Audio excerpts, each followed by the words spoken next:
Colorado squeaks it out, and they have real reason to feel optimistic. You are Locked On College Football, your daily podcast on all things college football.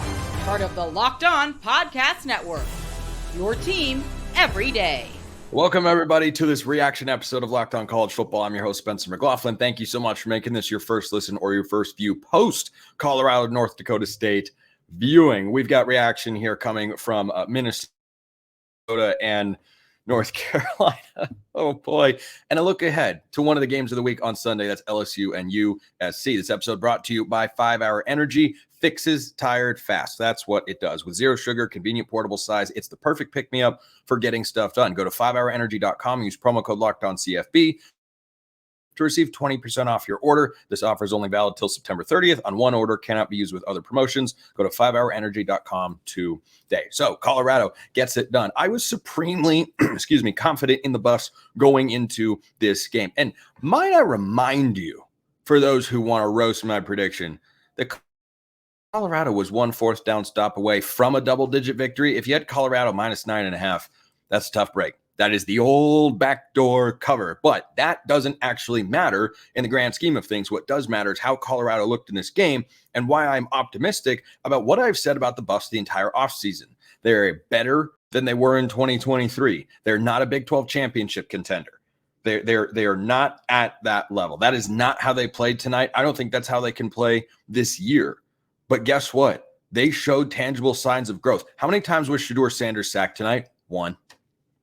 He was sacked 1. Oh, look at that. You protect Shedeur Sanders just a little bit with 5-star true freshman Jordan Seaton out there at left tackle, by the way. And he goes for 445 yards and 4 touchdowns. Oh, that is interesting. It's almost as if if you just protect Shedeur Sanders a little bit, he's really, really good. And Colorado protected him in this game. Now, here's what I don't want to hear. Here's what I don't want to see. I don't want to see a single solitary comment mentioning that North Dakota State is an FCS team. Don't want to hear it. I talked about this going into the game, and I'm talking about it coming out of the game preemptively because, well, it's not my first rodeo. I don't want to see it's an FCS team. If North Dakota State were in the Big 12, like Colorado, they'd be pushing for a bowl game. They would have the opportunity to do it. There are several teams in the Big 12 that North Dakota State on a neutral site, or heck, maybe even in their home stadium, would be favored over. If you've put North Dakota State in Houston, guess what? North Dakota State's pretty sizable favorite there. You put North Dakota State in Provo, they're probably favored. You put them in Tempe, they could be favored. These are very real things. That's a high-level program. So I'm not going to come on here and discredit Colorado's win and say, well, it's just against it. Well, it's just that. No, don't want to hear it. Don't want to hear it. Colorado being able to protect Shedeur Sanders, team that prides itself year in and year out on physicality, and played a pretty darn good football game. I thought North Dakota State quarterback Cam Miller was really impressive. 18 of 22, 277 yards and a touchdown. Like I thought going into the game, Colorado's skill position players, they're just too much. The first touch to Travis Hunter, that was the ball game. That's why I never bought into North Dakota State winning this game in Boulder. I know they had a lead. I know they came close. And yet, even when North Dakota State had the lead, you felt like Colorado had a better than average chance of coming back and winning. And heck, they were even in a position to cover if they had just come up with one stop late in the game. Now, granted, they didn't because North Dakota State, turns out, is quite good. But for Colorado, their skill position players are so good. Travis Hunter, oh, what do you know? He had a big game. 7 catches, 3 of them were touchdowns. He went for 132 yards. Horn Jr., 7 for 198 and a touchdown. That was always going to be the difference in this game, and it absolutely was. Shedeur Sanders, Cam Miller was good. Shedeur Sanders, a lot better. North Dakota State can play some defense. You can't cover those guys. That first touchdown to Travis Hunter told me the entire story of the game. I felt good from that singular moment that they were going to win because they have better athletes on the perimeter. And guess what? This is not the last time that Colorado is going to go throughout this season, and they're just going to have better athletes on the perimeter. And if the offensive line holds up in pass protection, Shedeur Sanders is going to slice and dice. It's just, that's the way it is. Jimmy Horn Jr. and Travis Hunter, that's a dynamic wide receiver combo. LaJohntay Wester also had a nice game, 5 catches for 58 yards. I'll get to the negative for Colorado in just a moment, but that offense, which, by the way, underwent an offensive coordinator of last year, and there's a lot of newness on that coaching staff, looked pretty good from the jump. Look pretty darn good. If you cannot get after Shedeur Sanders the way teams did last year, this is what Colorado games can look like. They will go up against better secondaries than North Dakota State's, to be sure, but there aren't that are dramatically better than what North Dakota State put on the field. Travis Hunter won't run away from everyone the way he did on that first touchdown. I mean, that was comical. That was a button hook turned into a 30-plus yard score because he just ran away from the guy. It looked like when you have a speed advantage threshold on EA College Football 25, and you just sprint to the outside. And that's what it was. Travis Hunter can torch a lot of guys. He can torch a lot of guys in the Big 12. There are a couple good defenses. Oklahoma State has got a good defense. Colorado plays them last week of the regular season. Utah has got a great defense. They play them in Boulder, mind you. Pretty sure that game's in Boulder later in the year. Could be a fascinating game. JT still have Locked On Utes thinks that Utah is going to lose that game. And guess what? Colorado showed in this game, at the very least, they are an improved football team, which has been my take on them the entire offseason. The entire offseason. When Colorado got down last year, I want to give credit to Deion Sanders and the coaching staff. When they got down last year, they were going to get down and stay down sometimes. But when they were down in this game, I wasn't worried. Was not worried. Did I think there was a possibility North Dakota State could win? Sure. But was I shaking in my boots and my prediction was going to be so wildly wrong and I'd have to come on here and deal with all the anti-Deion and anti-Colorado crowd that wanted to see them lose this game? Sorry to disappoint you, but I tried to tell you. Colorado's winning the football game, and they did. You know why? Because they were the better team. They were the better team, and that is a top 2 preseason FCS team, and FCS in the last several years kind of feels like they've closed the gap between themselves and FBS. And North Dakota State, that could be an upper-tier team in a Group of 5 conference. That could be a mid-tier team, I think, in a Power 4 conference. In the Big 12 or the ACC. In the Big 10 or the SEC, it'd be a lot more of a struggle. But that iteration of that team, Colorado's going to face that level of competition week in and week out. So they go to Nebraska next week. They'll have some extra rest ahead of the game. And I think that for Colorado, they deserve to be underdogs, not because they aren't an improved team. They are. I've already established that. But because Nebraska's good. Nebraska's good. You're going to go up against a much stiffer defense in Lincoln. You're going to be on the road. It's going to be an awesome football game. It's going to be an awesome football game. But Colorado showed everybody on national TV here in game 1 against North Dakota State kind of the same thing they showed last year. We are a better football team. And that's a great place if you're a Colorado Buffaloes fan. There was another football game. Minnesota, North Carolina. I'm going to go back to something I said going into that game. And, I know North Carolina won the game. But did they really win the game? That's coming up next. Coming up right now is Game Time. Game Time has a new feature called Game Time Picks that makes getting tickets for your favorite live events even easier. Game Time Picks filters out the fluff to show you only incredible deals on great seats so you don't have to waste time searching through thousands of tickets. Game Time curation makes it easier to save more on sports, concerts, comedy, theater, whatever you want. They give you a panoramic view of your seat before you arrive so you know exactly what to expect. You can also toggle the all-in pricing feature, turn that on, and boom, no surprise fees at checkout. You just know what the price is. And that's one of the most about buying tickets, which is why you should go check out Game Time. Take the guesswork out of buying tickets with Game Time. Download the Game Time app, create an account, and use code LOCKEDONCollege for $20 off your first purchase. Terms apply. Again, create an account, redeem code LOCKEDONCOLLEGE for $20 off. Download Game Time today. What time is it, everybody? Oh, it's game time. There's been talk in realignment about North Carolina. Boy, the performance of their football team, but on the field, screams, send me to the Big Ten and play some ugly football. 19-17. Vegas is so hilarious. This game was Minnesota -2.5. North Carolina closes a -1.5 point favorite. And what do you know? They win by 2 points. They win by 2 points. How does Vegas do it? I don't know. I don't know how they do it sometimes.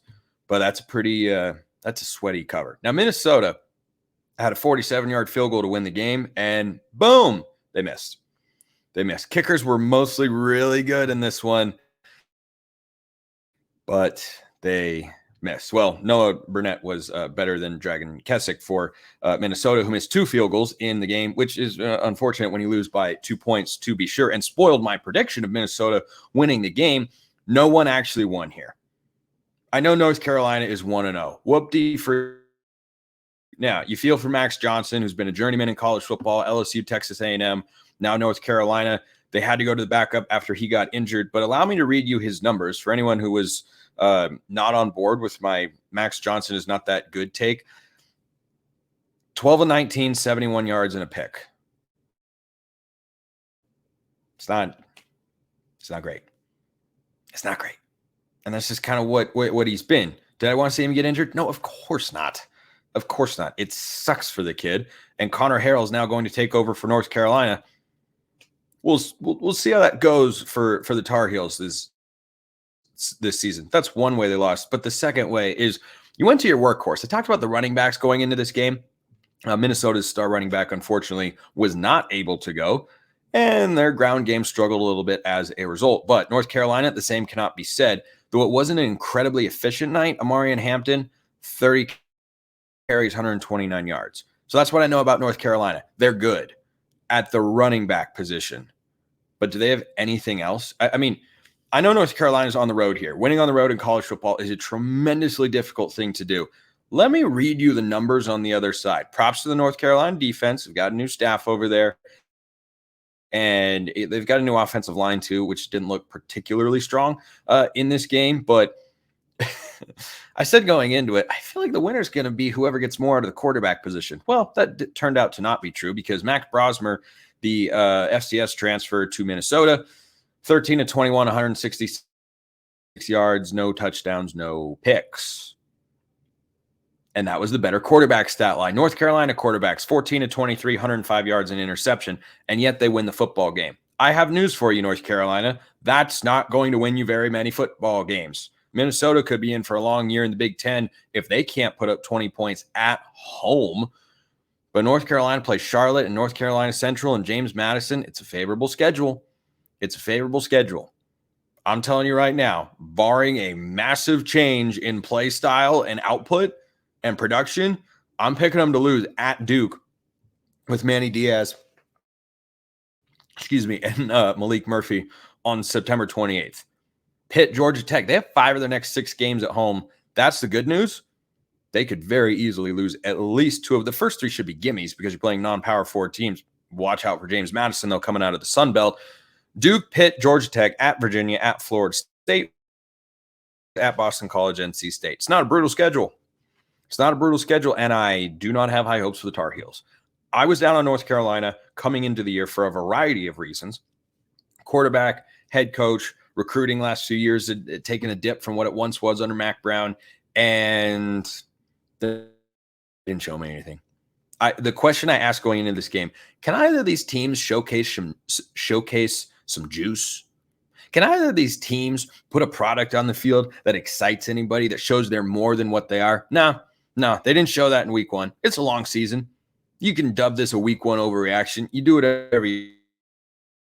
But when I've got concerns about a team or a program coming into a year, those are essentially one and the same, but you get what I'm saying. And then those concerns play out very quickly and have the potential to actually get worse as the year goes on. Heck, North Carolina should watch out for James Madison when they come to Chapel Hill in a few weeks. You got a couple of easy games, and then you better have your A game starting to get Dukes, or they will bring it to you. But this was an ugly Big Ten-inspired football game.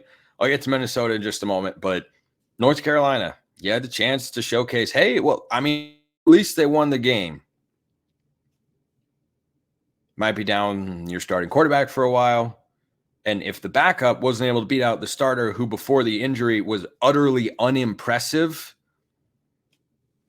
I don't know. Maybe, I'm just saying maybe Connor Harrell surprises everybody and goes on a run, the likes of which nobody is expecting. But wasn't impressed. I'm impressed with the kicker. That's it. 4 of 4 with a long of 52 for Noah Burnett, MVP of the game, undoubtedly for the Tar Heels. If he's your MVP after any game, not going to be a fun year. So don't expect North Carolina to do anything special. And then on the other side, Minnesota, look, it's a fat L to set off fireworks after you miss a potential game-winning field goal. Max Brosmer didn't have a great game, but that final drive, getting them down into position to kick a game-winning field goal, is pretty good stuff. That's pretty good stuff, but it hurts to lose the game. At this point, PJ Fleck is in the wins and losses category in terms of defining success.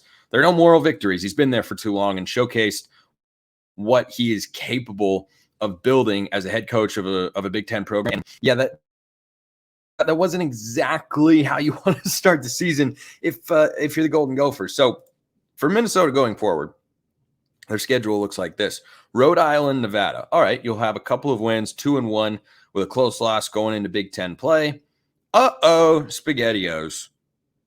That's a brutal first half of Big Ten conference play. Iowa at home, number 25 team in the country preseason. At Michigan, good luck. Hosting USC, you cannot score as many points as them. At UCLA, you could win that game. You could also lose it because it's a long trip and you haven't really been there before because Minnesota hasn't been to a Rose Bowl in a hot second. But down on UCLA, that's going to be an interesting game. And then it lightens up. Maryland at Illinois, at Rutgers, host Penn State, at Wisconsin. Is Minnesota going to make a bowl game? Is PJ Fleck going to be on the hot seat by the time this year comes to a close? I can see it. With this schedule, you could very easily, with the North Carolina loss already on the resume, there is a world in which they have got at least 5 more losses on the schedule. And you'd have to play perfectly against UCLA, Maryland, Illinois, and Rutgers and not stumble against Nevada or Rhode Island. And, Nevada showed something in week 1. I hope you can win that football game at home. You best start figuring out, PJ Fleck, or the hot seat chatter could start to intensify rather quickly. Could the hot seat chatter intensify for whoever loses Sunday's game? I want to talk LSU and USC. Do you have any idea how hilarious of a matchup that is? That's coming up next. First, let's talk about 5-hour energy. Are you tired after lunch? Well, you're not alone. In fact, research shows that more than 70% of us hit the wall after lunch. Let a 5-hour energy help you leap over that wall instead of crashing into it. That's a much better option. With zero sugar, a convenient portable size is the perfect pick-me-up for getting stuff done. The 5-hour energy website has flavors galore, like watermelon, tropical burst, grape, berry, and more. There's a flavor for everyone. Go try them all. You can build your own 12-pack, build your own 24-pack. You choose the flavors, and it's delivered right to your door. How nifty is that? If you go to 5hourenergy.com, that's the number 5 and then hourenergy.com and get some 5-hour energy, you can use my promo code LOCKEDONCFB to receive 20% off your order. This offer is only valid till September 30th on one order. Cannot be used with other promotions. The code is not good on subscription orders. Go to 5hourenergy.com today. Does USC have to win week 1 if they want to make the college football playoff? The answer to that question is yes. They've got Notre Dame on the schedule. They have to go to Michigan. They have to go to Washington. I think they'll beat the Huskies, but it's a road game against a team that's familiar with your program, at least at some level. Jed Fish and Lincoln Riley. Oh, yeah, they matched up last year, and Arizona could have won. Now, that team was much better than what Washington will put on the field this year, but I digress. This matchup on Sunday between USC and LSU is frankly one of the most hilarious but awesome matchups of the college football season, certainly in the first week. It's hilarious because these two programs are direct, word for word mirror images of one another. First of all, they are Southern-based schools. They are 3-letter abbreviation schools. They're replacing Heisman Trophy winning quarterbacks with talented but mostly unproven, though not entirely, quarterbacks that we think are good, but we have to wait and see how they perform in a big spot. Both teams have had prolific offenses the last couple of years and have actually had good seasons, except they haven't quite reached their ceiling and the standard their fan bases hold them to. It's the third year for a high-profile head coach who was hired away from another high-profile national championship caliber program. And the expectations are starting to mount because of moves they made in the offseason on the defensive side of the ball. Why were changes made? Because they had an incompetent defensive staff the year prior. It was a historically bad year. And you're looking at new defensive coordinators who were rock stars, teams that were in your conference. You've lost receiving talent, but there is still an expected level of production there. I've never seen anything like this before. Identical. It's so great, and this is a phenomenal matchup. If USC wants to make the playoff, they have to win this game. LSU does not. There is less pressure on LSU for two reasons. Number one, LSU wasted a great offense. So if the Trojans struggle again this year, pressure is higher on Lincoln Riley than it is on Brian Kelly if he struggles, because he has back-to-back 10-win seasons. Certainly LSU fans would like to get to the playoff, and that is a goal. It's a reasonable, attainable goal. I don't know that they have it as an expectation this year, but certainly LSU is capable of getting there. We know Brian Kelly is a playoff caliber coach. We know Lincoln Riley is a playoff caliber coach. So the pressure is definitely greater on Lincoln Riley and USC. It doesn't mean if they miss the playoff, I think Lincoln Riley gets fired. I don't believe that to be the case. I like what both coaches did. They said, look, we've got a weakness. We have something we need to address. Let's kick the defensive coordinators to the curb and hire really good proven guys. Blake Baker at LSU, Danton Lynn at USC, who comes over from UCLA. If you ever wonder why I'm down on the UCLA football program, you let your stud defensive coordinator walk across town. I'm sorry. If you were serious, that doesn't happen. That doesn't happen. Can you imagine? Can you imagine the offensive coordinator at Auburn? This has not happened in my lifetime in a situation I'm aware of. I hope it hasn't, or I'm about to sound foolish, but I think I'm okay. Can you imagine a stud coordinator at Auburn who's really good suddenly getting hired by Alabama? Do you think Auburn would let that happen? No, they'd go to him and say, what do you need to stay here? We'll pay it. Because we have national championship aspirations. UCLA, I don't think is that serious about football yet. Maybe Deshaun Foster can change that. Maybe he can. I think they're going 3-9 this year, and I think 2-10 is more likely than 4-8, given the schedule they have, but I digress. So USC and LSU is a really fun matchup. This game is in Las Vegas. It was a 6.5-point spread. It has come down to 4.5. That's pretty sizable movement. Somebody or lots of somebody somewhere is very confident in USC's ability to win this game. I'm one of those people. I believe USC is going to win this football game. I think on the defensive personnel side, USC has made sizable growth from a year ago. They don't have to travel as far. LSU fans, I don't doubt their ability to travel. USC fans should be able to outnumber the Tigers at Allegiant Stadium in Las Vegas. If not, shame on you, USC fans, because this is a big game. This is a really good team in USC. They have the ability to go to the playoff this year. This is a team you should show up, and this is a game that you should be showing up for. So it should be closer to a home game for USC than it is for LSU. Miller Moss is not as proven as Garrett Nussmeier.